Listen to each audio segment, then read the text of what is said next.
करती थी। उसे कितनी बार उसके माँ बाप ने डांटा, लेकिन उसका कोई असर उस पर होता ही नहीं था, जिस कारण से उसके दांत पीले पीले हो जाते हैं। शादी के बाद अरे बहू, वैसे तो तुझ में कोई कमी नहीं है, पर तेरे दांत इतने पीले कैसे हैं बेटा? कैसे मतलब? कोई सर्जरी थोड़ी ना कराइए। वो तो क्या नाम, मैं ब्रश नहीं करती थी तो पीले हो गए। अब क्या करूं? आप कहें तो लाल करवा लूं या फिर काले? यार ये क्या है, क्यों माँ से लड़ रही हो? लड़ रही हूँ? अरे मैं लड़ रही हूँ या ये बोल रही है कि दांत पीले हैं, पीले। अरे तपस्या थोड़ी ना की है इन्हें पीले करने के लिए, बकायदा ब्रश नहीं किया है 20 साल तक, तब जाकर। छी, कैसी बात कर रही हो? ये उस वक्त तो पीले नहीं थे जब हम लोग तुम्हें देखने आए थे। अरे तब साफ करवा लिया होगा डेंटिस्ट के पास जाकर। अब देखो कैसे पीले पीले लग रहे हैं। रंजना सास की तरफ गुस्से से देखती है। फिर शुरू हो गई पीले पीले पीले। अरे पीले तो तब भी थे जब मेरे हाथ का रसगुल्ला उड़ा उड़ा कर खा रही थी और बोल रही थी, लड़की नहीं गुणों का खजाना दे रहे भाई साहब आप। खैर अब वो लोग करते भी तो क्या करते, पीले दांत वाली बहू पल्ले पड़ी थी तो झेलना तो था ही। एक दिन कीर्तन में रंजना गाना गा रही थी। अरे कमला बहन, माँ का द्वार है, यहाँ तो सब शुद्ध होकर आते हैं, फिर अपनी बहू को ब्रश भी नहीं करवाती तुम। दूर से पीले पीले दांत भक्ति में बाधा उत्पन्न कर रहे हैं। अरे कोई 2 साल के बच्चे थोड़ी ना लेकर आई हूँ मैं बहू बनाकर, अच्छी खासी लड़की है। अरे कैसे करवाऊं ब्रश, ये तो उसे खुद करना चाहिए ना। अब माँ बाप तो इसके जैसे तैसे निपटा दिए, ये नहीं सोचा कि सास कैसे संभालेगी। सास बहू को लेकर घर आ जाती है, लेकिन सोच लेती है कि अब इसे लेकर कहीं नहीं जाएगी। अगले रोज बहू कहती है, अरे क्या हो गया, मंदिर नहीं जाना क्या? कीर्तन का वक्त हो रहा है। मेरी मधुर वाणी से कान्हा जी जागते हैं और सोते हैं। आप तो जानती है ना उनकी भक्ति में कितना मन लगता है मेरा। वो क्या है ना, तबीयत ठीक नहीं लग रही है मेरी, आराम करूंगी मैं। तबीयत ठीक नहीं लग रही? अभी तो मिथुन के गाने पर नाच रही थी आप, और अब बोल रही है कि तबीयत ठीक नहीं लग रही। अरे भक्ति में मन लगा लो सासू माँ, ऊपर जाना है, क्या मुंह दिखाओगी आप? हाँ? सास को बहू की बात पर गुस्सा आ जाता है। मैं क्या मुंह दिखाऊंगी, इसकी चिंता तो ना कर, समझी? अपने मुंह की चिंता कर, जो ये पीले पीले दांत लेकर हर जगह पहुंच जाती है। पता है लोग कितना मजाक बनाते हैं। ना जी ना, मैं नहीं जाना कहीं तेरे साथ। तो ये बात है, कोई ना, मत जाओ, मैं अपने कमरे में ही बैठकर भक्ति कर लूंगी। ऊपर वाला दांत थोड़ी ना देखता है, मन देखता है, भावना देखता है। और अरे बस बस, तू सब कुछ दिखा, बस ये सफेद चमकदार दांत ना दिखाना किसी को, है? जा यहाँ से। बहू को सास की बात का कोई फर्क नहीं पड़ता, वो तो जैसी थी वैसी ही रह जाती है।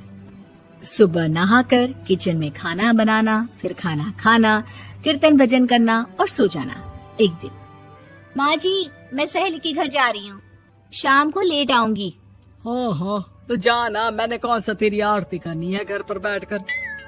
रंजना सहेली के घर जाती है, जहाँ वो पार्टी में जाने की तैयारी कर रही होती है।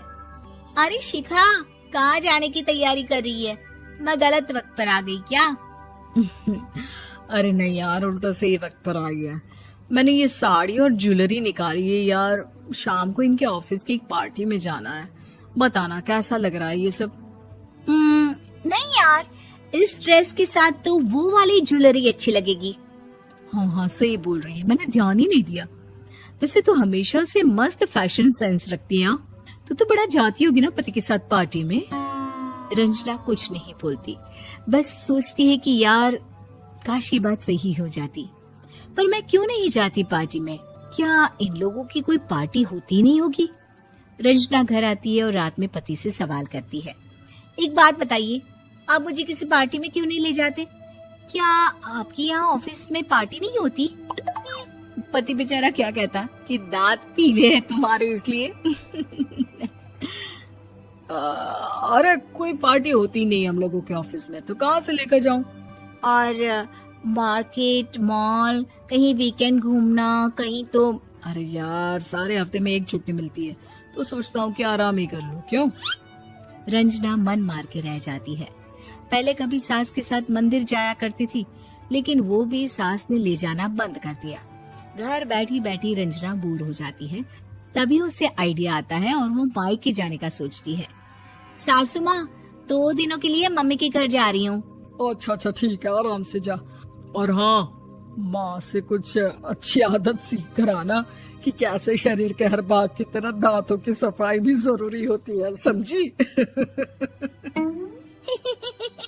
शुरू हो गई ना आप। वो लोग आपकी तरह नहीं है कि छोटी छोटी बात का बतंगड़ बना दे। उन लोगों के लिए मैं मायने रखती हूँ, ना कि मेरे पीले पीले दांत। रंजना माँ को बिना बताए उन लोगों को सरप्राइज देती है, लेकिन जैसे ही वो दरवाजे पर पहुँचती है, अंदर देखती है कि घर वाले कहीं जा रहे होते हैं। अब माँ, काश रंजना दीदी के दांतों वाली प्रॉब्लम नहीं होती, तो वो भी हम लोगों के साथ चलती ना बुआ जी की बेटी की शादी में। हाँ बेटा, लेकिन अब उसे कौन समझाए कि उसको उसके पीले दांत नहीं दिखते, लेकिन उसके आसपास के लोगों को कितना एम्बैरेसिंग फील कराते हैं। मुझे तो कितनी बार उसके स्कूल की टीचर ने शिकायत की कि उसके साथ कोई लड़की बैठना भी नहीं चाहती, और ना ही कॉलेज में कोई उससे बात करना चाहता था। लेकिन पता नहीं क्यों उसे ये बात समझ में ही नहीं आती। कोई कमी नहीं है उस लड़की में, बस यही कि दांत पीले हैं। वो तो भला हो जीजाजी और उनकी माँ का, जो दीदी को जैसी है वैसे ही रखा हुआ है। रंजना को अपने घर वालों की बात सुनकर बहुत दुख होता है।